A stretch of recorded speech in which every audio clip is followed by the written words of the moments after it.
The Benjamin Dixon Show is only possible with listener support. Go to www.thebenjamindixonshow.com to register for our blog and join the Progressive Army. Today is April 27th, and you're listening to The Benjamin Dixon Show. I'm Professor Matt Sienkiewicz, filling in for Ben today. And I'm joined, as always, when I fill in by Max. Max, how are you? Hello, I'm doing fine. How about you? I'm doing all right. As I mentioned, I'm filling in for Ben. Every so often, me and Max step in. If you haven't heard me before, as I said, Matt Sienkiewicz. I'm a professor of international studies and communication at Boston College, and got a few things lined up for you today. Bulk of the show is going to be an interview with the music critic Maura Johnston. It's good to of course, the minute after we talked about Kanye tweeted. Yeah. What day did you talk to her? I talked to her on Wednesday, which is the day that it all. Yeah, it was picking up. It was picking up, and I thought I very inaccurately tried to pick a crescendo, and I missed. So yeah, I'll set that up again before the interview, but we didn't quite get. There was some pretty crazy stuff that we got to talk about, but the real sort of that segues into the other part of the show. We'll bring back in for our new favorite segment, What Blogs Are Saying, with Josh Moss, and he's back. And Josh will do some extra Kanye, so we make sure that we get that in. What are you thinking about today, Max? Man, so just a few hours ago, Mike Pompeo was confirmed by the Senate. 57 to 42, 57-42, which yeah. is pretty pathetic. It is bad. I mean, it's bad. It's bad in so many ways. It is bad because now this war hawk Islamophobe is going to be the Secretary of State to Donald Trump at a moment where we have to deal with a crisis in Syria. Yeah. Afghanistan is a crisis waiting. Well, it's always a crisis, but it's an acute crisis waiting to happen. And he is specifically a guy who wants a crisis with Iran. This is during the negotiations of the Iran deal, he was calling for an attack on Iran. Yikes! It's bad. I mean, you can go through. He's like a slightly more measured Islamophobe. Then who? Well, then the outright. It's good, right? But he puts. I'm saying nothing nice about him, to be clear. He has a slight sheen of respectability, at least. Well, apparently enough for what? How many Democrats? 7 Democrats. Yeah. To vote for him. And if you hear him talk, it's always, he's the kind of guy who's basically, he's always saying things like, Muslims all want to kill Christians, but that's just a minority of them, right? It's just, the religion is full of, it's just terrible. It's disconcerting. So this guy is Secretary of the State. Yep. Secretary of State. And B, the spinelessness of the Senate Democrats. Yeah. So 5 Senate Democrats who voted for him are in states that Trump won. So I guess maybe you can sympathize with them a little bit, even though, I don't think that anybody's going to go easy on them because they voted for it depends his on Secretary, Trump's Secretary of State. Some super PAC isn't going to hold off on attacking them because they voted for a cabinet pick. No, that seems implausible. I mean, I guess you could make the very lame argument that people in those states have reason to believe that the people they represent are, more sympathetic to Trump moves, like putting Mike Pompeo in the Secretary of State position. Obviously, it's more the logic that seems to be running more is if they're up for re-election, that somehow they're going to be inured, right? They're going to be protected from something, right? Look, I can be bipartisan, blah blah blah. There's more important things, in my opinion. You'd think so, and I mean, I guess the argument for so these, let's just name them, right? You've got Heidi Heitkamp from North Dakota, Joe Manchin from West Virginia, Joe Donnelly from Indiana, Bill Nelson in Florida, who is in big trouble, I think, with the challenge there, but from Scott, and Claire McCaskill from Missouri. Yep. And then in addition to that, you had You had Doug Jones, recent hero Doug Jones, and Angus King, who's the most confusing person in the Senate. That doesn't make any sense. No, we're going to put Jones and King to the side. Let's just talk a moment about the logic of this. I mean, the idea, I suppose, is sort of, it's multi-layered again. One, Democrats in general are supposed to be the party of functional government. Yeah. And so they're not just supposed to vote against everything, but I mean, they are supposed to vote. You would think it's a paradox in there, right? Because this is a guy who is actively undermining the concept of diplomacy. Yeah. So it's hard to see how it's like a pro-functional government move to approve of a man whose like specific interest in being the top diplomat in the country is to be anti-diplomatic. Yeah. But that's one logic, right? One logic is that if you're a Democrat, you're supposed to err towards voting yes because that keeps the government going or something like this. Although, again, I think that's a paradox. Right? And the second part is that idea that you will be protected.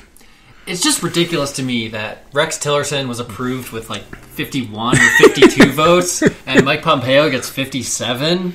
Like, okay, I get that Rex Tillerson didn't have any formal diplomatic experience, but yeah, and he was also a terrible Secretary of State, but he does not seem all that much less qualified than Mike Pompeo. They're similar, but you would also, that's a really good point, right? So Tillerson gets 51. And then, if I just told you, like, only these facts, right? The first guy gets 51, and then down the road, the next guy gets 57, you'd probably have to say, like, I guess Trump was doing a pretty good job in foreign relations, and people must be approved. The exact opposite, right? Like, nobody thinks that you can trust this guy. I mean, even people who supported him to some extent have eroded in that, and yet the guy gets more votes. It all comes down to the cynicism of campaign strategy. And I'm with you. I guess the idea is that there are certain middle-of-the-road voters who will look at somebody like Heitkamp in North Dakota and say, like, oh, well, at least she's bipartisan, and I don't hate Trump. I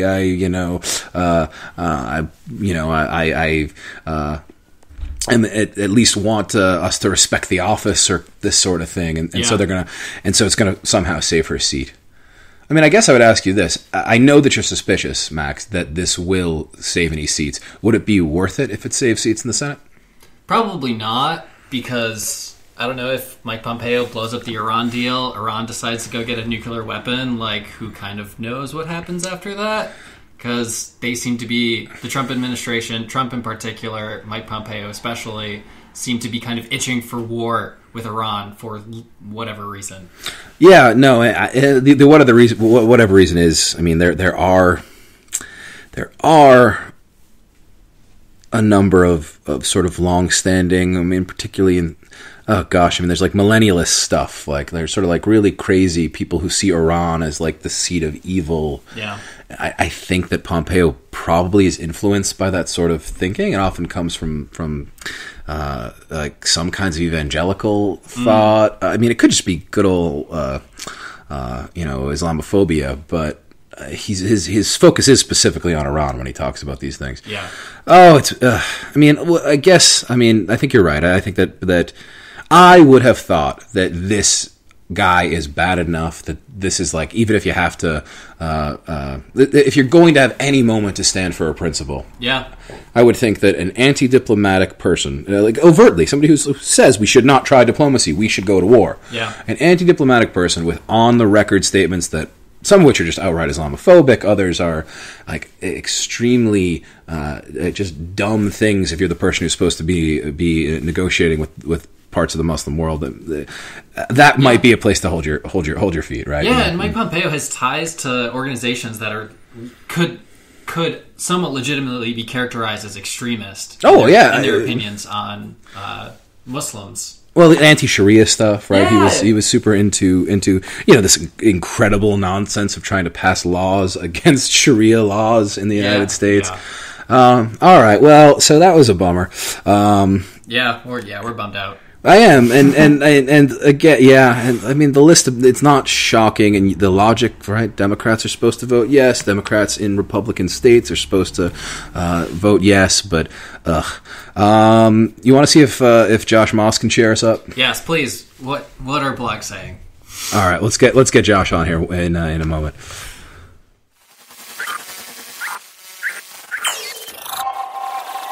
All right, Max. I'm gonna give this one more shot this week. Last week we did a segment called "What Blogs Are Saying" with Josh Moss, and the fans liked it. Yeah, I heard from a person. I also heard from one person who thought it was pretty good. Do you think it was the same guy? It's very, very likely we're talking about the same person. But if I get 2 comments this week, then I'm going to make it a permanent part of my guest hosting appearances, and I'm going to commission a theme song that we'd play right now. Yeah. And it would just, in your head, like, imagine a theme song, and then I would say, and we welcome to the show a comedian from New York City, Josh Moss. Josh, what are blogs saying? Hey, guys. Well, let's just get to it. Blogs are talking about Charlie Rose, disgraced former host of CBS Morning News. He is supposedly, according to the blogs, he's going to start a show where he interviews other similarly disgraced individuals such as Matt Lauer, Louis C.K., and it would be, a long-form interview show talking about what it's like to be disgraced and of the Me Too I don't movement. believe you. Yeah, who wants to listen to that? A lot of people who are interested in what Louis C.K. has been doing in the Hamptons, what Matt Lauer has been doing in the Hamptons, and also what Charlie Rose has been doing in the Hamptons. They all own homes in the Hamptons. So, I'm having trouble with this. This is what I challenge the premise. What blogs are saying this?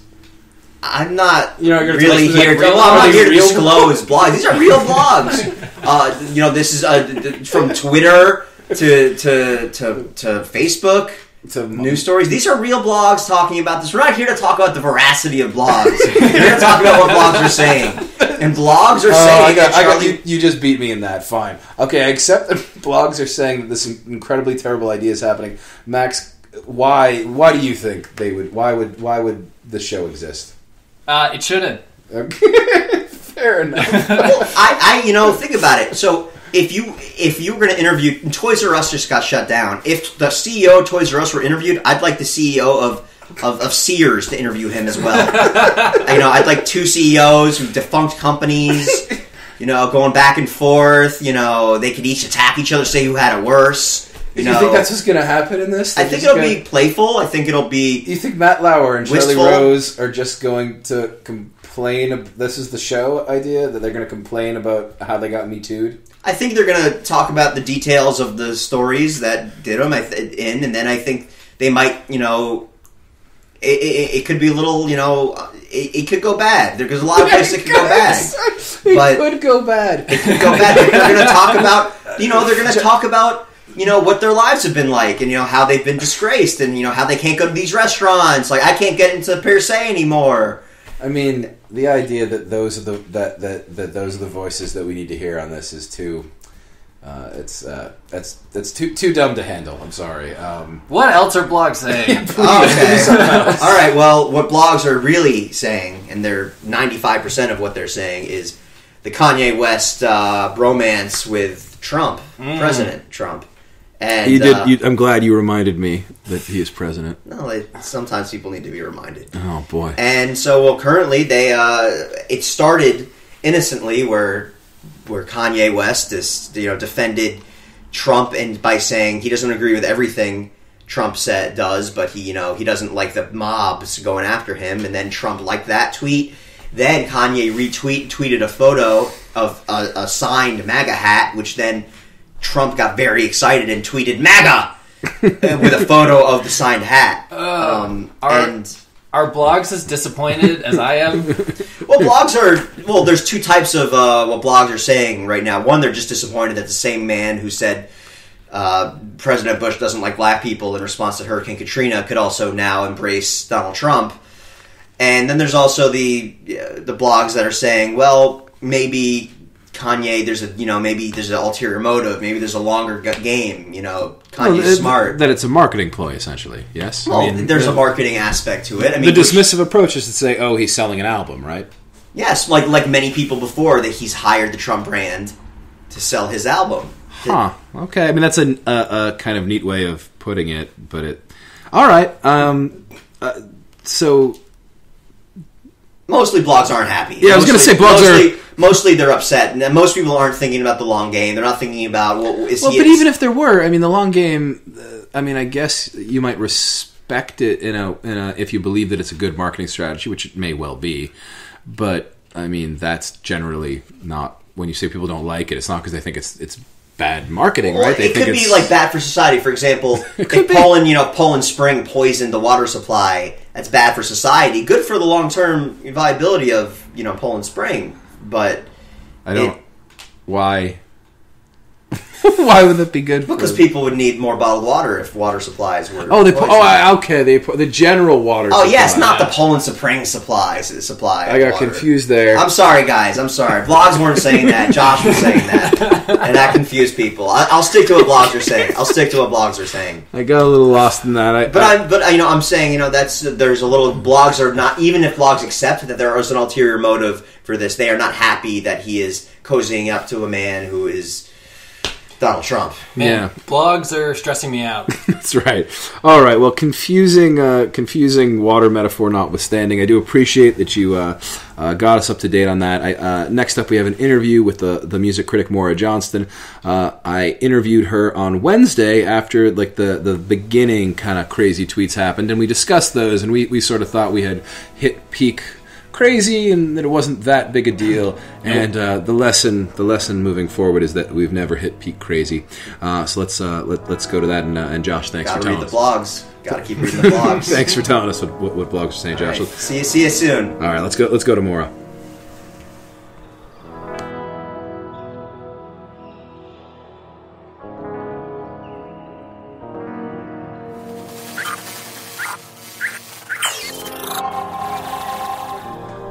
All right, now I'd like to welcome to the show Maura Johnston. Maura is a music critic, an educator, and the owner of the Twitter account @Maura. Yep. Like just @Maura? Just @Maura. That is super intimidating. Well, yeah, I mean, I have friends in the right places. I actually signed up for Twitter in September of 2006. I got a friend who sent me a link to it. And it was funny because this was the pre-smartphone era. Uh-huh. So navigating Twitter was so inconvenient before the app existed because it was all text messages. So you would just get these text messages thunked to your phone like do.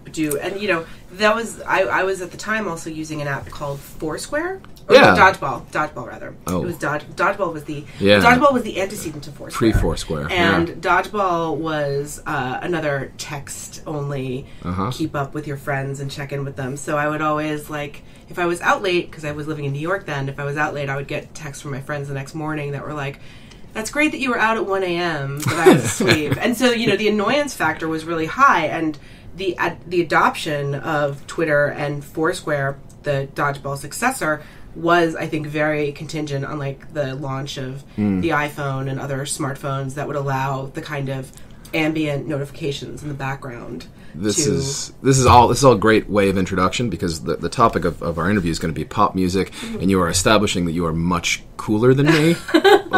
It is, and I'm nervous. I know I'll be, I would say exposed, but I'm not really putting forward any sort of pretension of knowing much about the current pop music world. I will say that in preparation, I asked for a recommendation, and you suggested that I listen to Kimbra, which I have, and it's just in my head forever and ever. The song Recovery will never. It's so good. Maura is a music critic, somebody who does this still professionally. At least a major part of your daily work is writing music criticism. I want to get into some of the bigger, more general questions about that, but can we do a couple newsy things first? Yeah. Kanye West has been tweeting, I hear. That's basically where I've got, and he's pro-Trump. This is the other thing that I've got. Can you? What is the beyond sort of just the gawking at it thing? Is there a significant sort of in the realm of music or sort of the collision of music and politics that we can draw from these Kanye tweet storms? Kanye is an interesting figure because he's obviously a lightning rod. He's one of those figures who, whenever he does anything, it's immediately seized upon by millions and millions of people and millions of news outlets. And so it was funny because when he began tweeting last weekend, he started with these sorts of like aphorisms that were very kind of like motivational Instagram kind of stuff, you know? Yeah, and, like posters on the wall kind of thing. Yeah, and like meditations on creativity. Yeah. And then he went into announcing that all these records were coming out, including his new album, which is coming out on, I believe, June 1st. And then he's doing a collaborative album with Kid Cudi. And then there's a Tiana Taylor album. Oh my gosh, I'm sorry, I'm like on cold medicine. And then there's the big one. The big announcement was that he was producing the beats for the new album by Nas, who hasn't released a new record in a really long time. But then he got into kind of, you know, talking about various YouTube personalities that he was into, and a lot of the people I think who were all in on the creativity and new records were like, oh, he has opinions on things. And you know, there was a Candace, I don't remember, Jones. I feel like I don't know. I know a woman named Candace Jones. No, so it's not that. I know who you're talking but about. Yeah, and so like and also like he was, you know, retweeting clips of a video of him and Scott Adams talking about him. And so Candace Owens. Okay, yeah.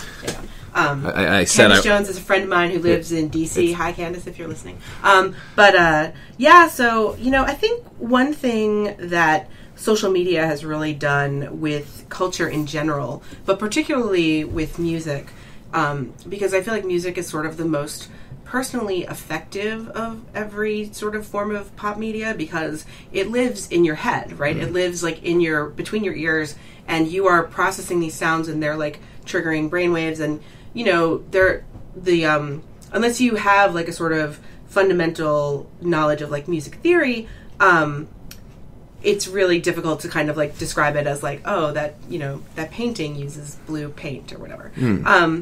And so what I feel like happens when artists have their social media presences is what is called in the wrestling world as kayfabe. Kayfabe is kind of the keeping up the character for the sake of the story, for the sake of keeping the sports entertainment alive. Yeah. And so anytime like an artist like tweets something or, you know, put something on social media, you have to kind of look at it as not just unfiltered expression, but you have to look at it as like, okay, well, what is the, you know, what's the sort of down the line thing? Because like you see it, you know, when records come out, you kind of see that certain artists like have been tweeting snippets of lyrics, you know, over the course of working on an album, even though they haven't said that they're working on an album. Certainly, like, you know, you have people like Beyonce, who's, you know, very good at like having a very controlled social media presence. And it's interesting because like there's this kind of tension between like do you have to keep talking in order to have people notice you, because the static is so pervasive that, you know, is the only way to get through the static to you just keep talking and talking, or is it to like really be strategic about your messaging and get people like interested in you and get people like thinking and guessing about what you're saying and doing. Is that really fundamentally different now than, let's say, the era of Madonna? Or I think it is, because it's so much more immediate. Yeah. And because, you know, in the 80s, you'd have Liz Rosenberg like managing Madonna's persona and, you know, statements and everything, but you knew that they were coming from Liz Rosenberg and they were coming through the news, right? Yeah. Now it's like you don't know how big the sort of staffs that tweet for these artists or for anybody really are. You know, you have all these like Instagram celebrities who have like assistants who are taking the photos while the person jumps in the air jauntily modeling the clothes they're, you know, showing off. And so with social media, there's the illusion of closeness, but there's also, you know, it's ultimately an illusion. Right. You're not there like looking over their shoulder at their phone. You know? It's all a crafted text. I mean, there is something when I saw the Kanye stuff, it and this shows that I'm out of touch, I think. It struck me as off-brand insofar as it seemed kind of desperate. And is he not the last person who needs to be desperate for attention? I mean, it seemed like a sort of desperate play. it was provocation for this. I didn't see the artistic level on it. It just seemed like as you say, trying to cut through the noise. You'd think his very presence would cut through the noise. I don't think it came off as desperate. I think it just came off as him, because like the one thing that I've always really liked about Kanye and his art and his persona is that it does seem just like he has this hunger to just like do everything and consume more, you know, like right. when I went to the Life of Pablo tour a couple of years ago. One of the last shows on it was in Boston at TD Garden. I guess it was one of the first shows actually, but it was before it got canceled. And it was the first night that it had gone, like, so it had this, you know, really complicated stage setup where it was this floating stage. So it started in the back of the arena where stages traditionally are in basketball or hockey arenas. And then it kind of came out over the crowd, and the crowd was a general admission crowd. So it was this amazing spectacle of just like this mass of bodies just like, you know, moving in unison under him. And it was amazing to watch. Amazing. And it was so sort of like ahead of its time, and like so sort of like, you know, difficult to pull off that the show that I saw was the first one that went off without a technical hitch. And after he hopped off the stage, he had just this like big grin on his face, because like the seat that I had was like right by where like the stage let him off. And he was just so happy. And like actually a former student of mine was like, oh yeah, I was sitting like right where he was coming out, you know, going into the backstage area, and he like high-fived everybody. And he was just so happy. But that grandeur and sort of bigness and joy, it just seems to me to draw a contrast to sort of strange petty Twitter sniping or sort of vague statements for the sake of drawing attention. I guess I see them all like as sort of just, you know, the kind of like go big or go home sort of thing. And like even with, you know, like his like emotions, like when you're feeling something, you just have to kind of let it out. Yeah. No, so I buy that. I mean, that is certainly an interpretation. That makes, that's why you're the critic. No, I get that. Also, you know, I mean, I'm really curious to see what this new record is going to be like lyrically too, and what sort of, you know, topics is going to be on. Because like again, like you had, you know, Life of Pablo, which was this really sort of like complex record with all of these like amazing kind of juxtapositions of like low and high culture. And it also like it also had score settling, but it also had like really innovative samples. So you sold me. You've sold me. So you basically what I hear is that you sort of you cannot take any Kanye moment in isolation. Yeah, they have to be all looked at as like a whole, and like you're never going to get the entire whole, you know, because like you're going to get like, as a music critic, I'm probably going to focus more on like the things that he's talking about with the artists he's working with, or this like when he tweeted that when he does samples for Nas, he feels like an 18-year-old again, like that kind of thing. Yeah. And then like the other, you know, there's the other audience. There's like the People magazine audience who are going to like read the pieces that were published about, you know, his strife with his wife Kim Kardashian West, and view it through that lens. So it's all, you know, it's kind of also like a weird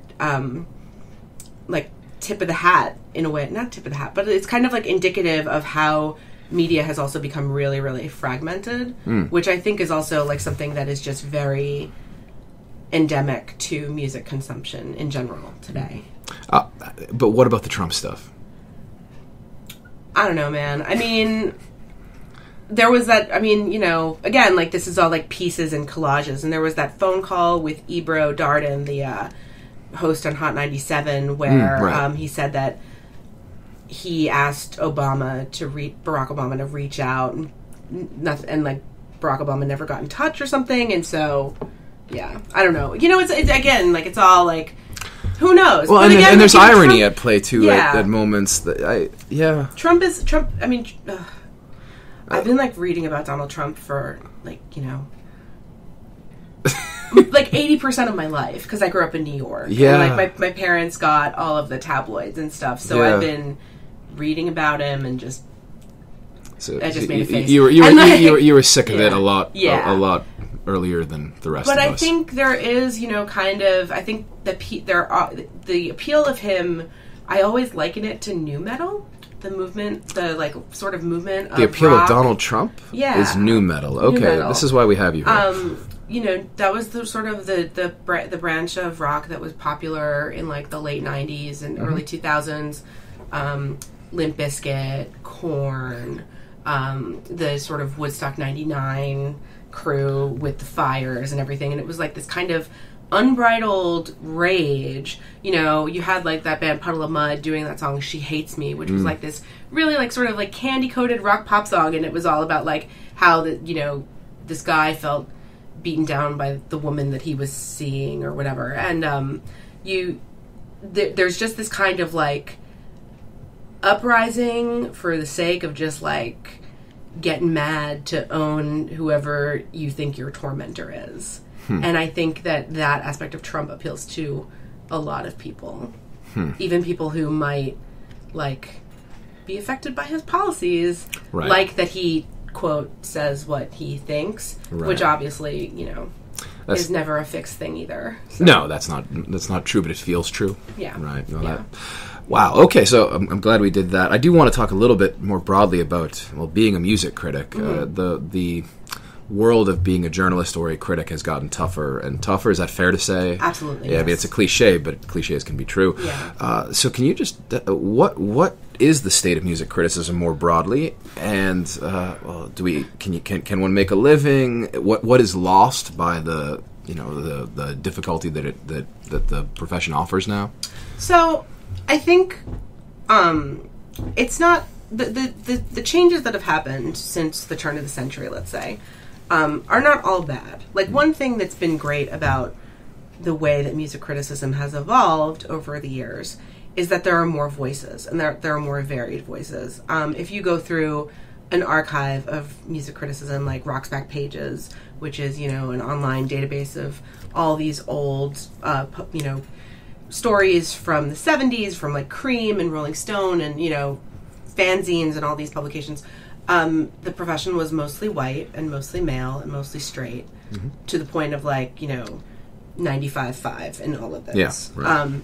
And there should be more diversity of voices across the board, particularly when it comes to staff jobs. One thing is that... What do you mean by staff jobs? So a lot of music critics, myself included, work freelance, where we have, you know, we write piecemeal for this publication, this publication, this publication.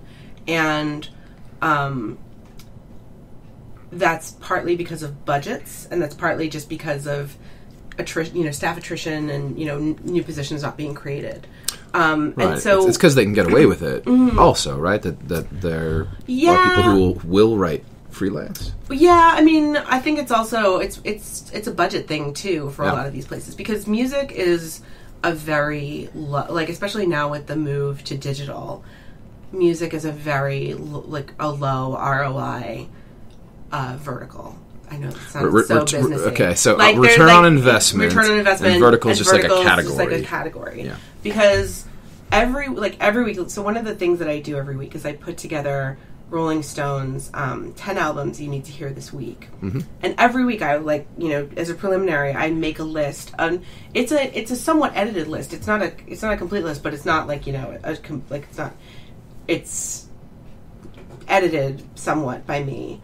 And it's usually... what do you mean? So I do a preliminary list, and then I send it out to, like, the writers at Rolling Stone. Okay. And then they give input. What are you doing? Yeah, what do you think of these records? And, like, this week, the list of albums that I had was 74 that are just coming out on Friday. And that's with me leaving out a lot. Like a lot. It's a lot, yeah. And, you know... Which sounds good in a way, but makes the critic's job undoable? I don't know. And it turns into this kind of thing where, you know...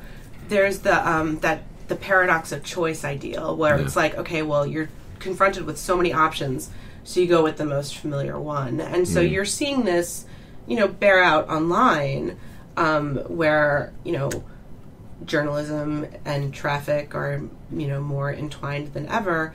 And so you can have, like, a really great piece on an artist who's, like, up and coming, but if, like, you know, people don't know who it is on their Twitter feed or don't know who it is on Facebook, like, they're just not going to click. And I feel like music has been the sort of canary in the coal mine for digital media for since, Napster, really. Because, Napster was kind of the first, way for people to download without paying in bulk.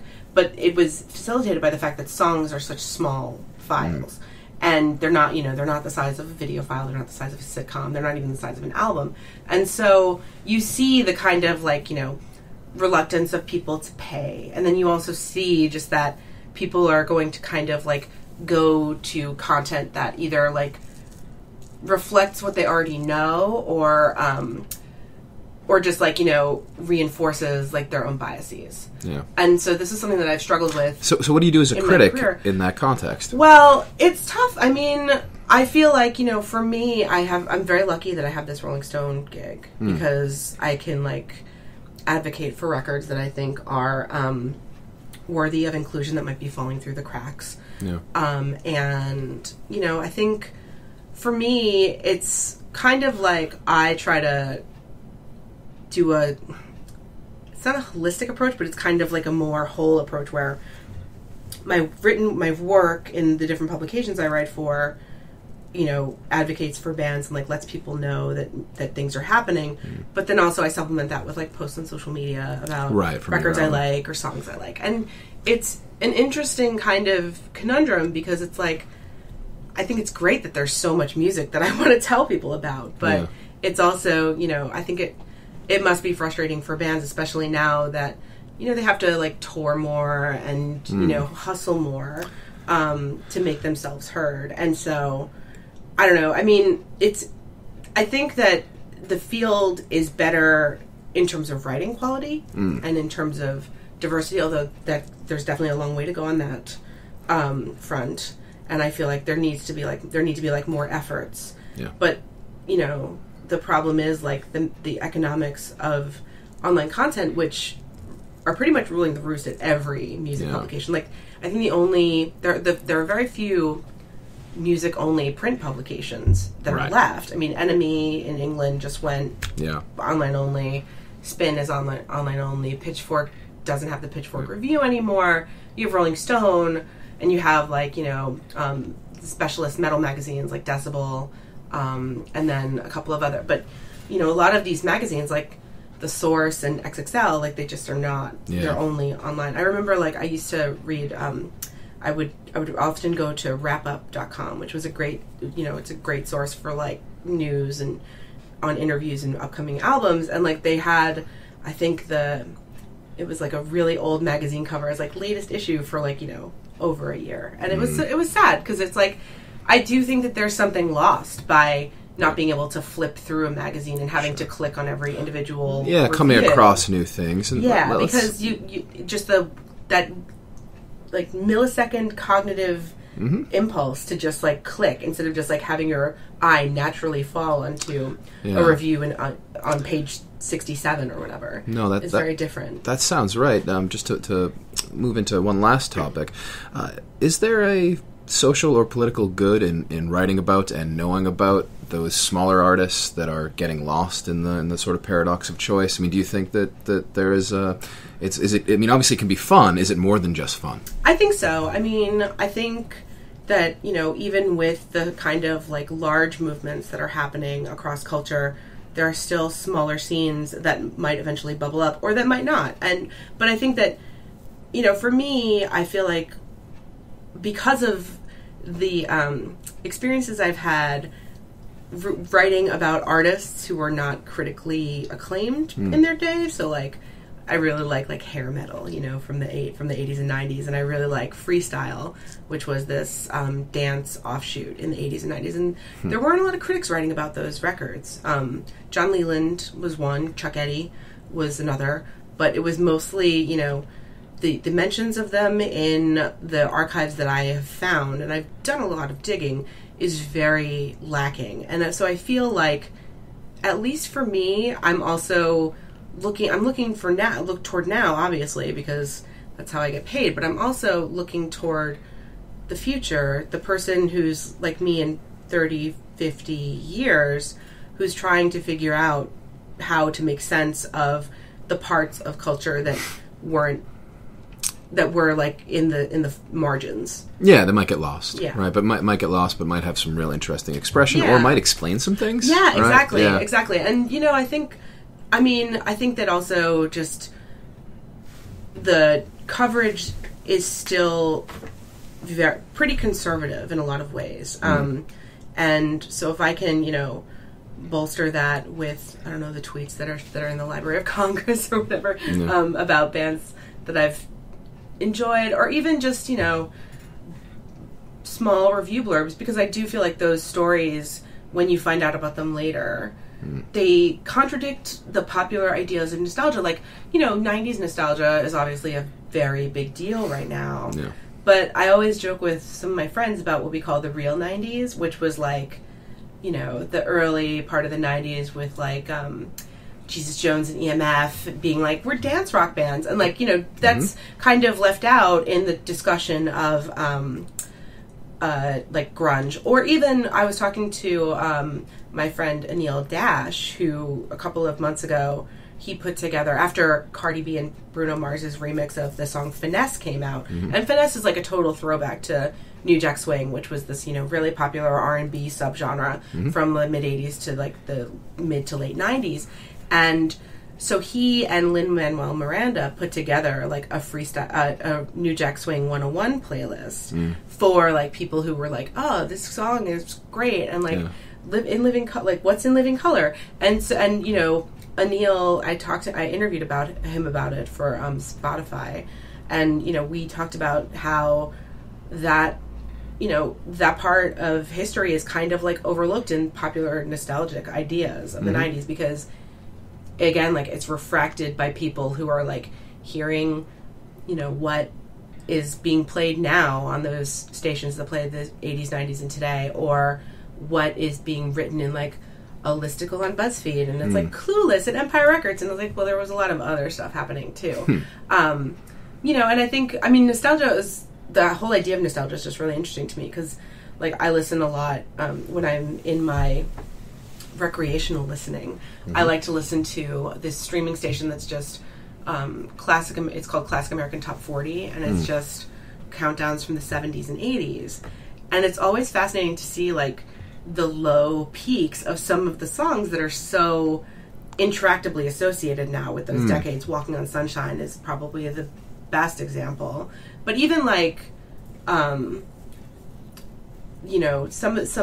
artists, like, you don't realize that what was perceived as their biggest hit back in 1985 is like a minor song now. And so just to figure out like how the past sort of transmuted itself into the present is really interesting to me. So, all right, lightning round. What are 2 or 3 things that we might listen to fill in gaps, or things that are going on now that we might not be aware of that you think would be good for us to be? Let's see. Oh no.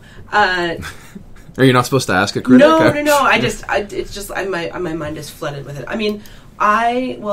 The Kimbra album is really good. It's called Primal Heart. She's a really amazing songwriter from New Zealand, and she has this just like very interesting vision and a great voice. And one of her songs that I really like on the new record is called Top of the World, and it's this kind of like gasped boast that kind of reconciles like how when you're like, even when you're at your most confident, you still have like that little bit of fear inside you. I just wrote for Pitchfork, I wrote a throwback review of Nena Cherry's Raw Like Sushi from 1989, which is a great album that still sounds very vital today. And it's kind of a culmination of a lot of things that were happening in underground dance culture in the UK in 1989, and also in hip hop in America in the 80s. And it's really fantastic. Also, it was really interesting to research that particular record, because so many critics at the time compared her to Madonna. And the more I read like criticism from the 80s, the more it's like every woman gets compared to Madonna, because because women were a genre. That's how far we've come, like women in the were past a genre. Wow. 30 years. And then I don't know, I have like a ton of records, like Wye Oak, Lucy Dacus, The Breeders, Star Child and the New Romantic, Yeah. No, that is great. No, this is a total success to me. One, I learned a lot. Two, I have never felt less cool. Oh. It's like no, sorry though. That's because you have this range of knowledge, which is really wonderful, and I really appreciate it. Thank you so much for coming on the show. Thanks for having me. And it's easy to find you on Twitter at Maura. It is very easy. Maura. Yes. Okay, so thank you very much, Maura. Thank you.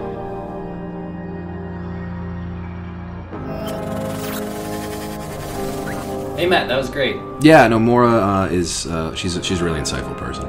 Yeah, I feel like I actually learned a lot from that. Yeah, we want to thank Maura Johnston for coming on the show. I want to thank Josh Moss of What Blogs Are Saying with Josh Moss. Thank Ben for letting us steal his show for yet another day. Max, how can people follow you?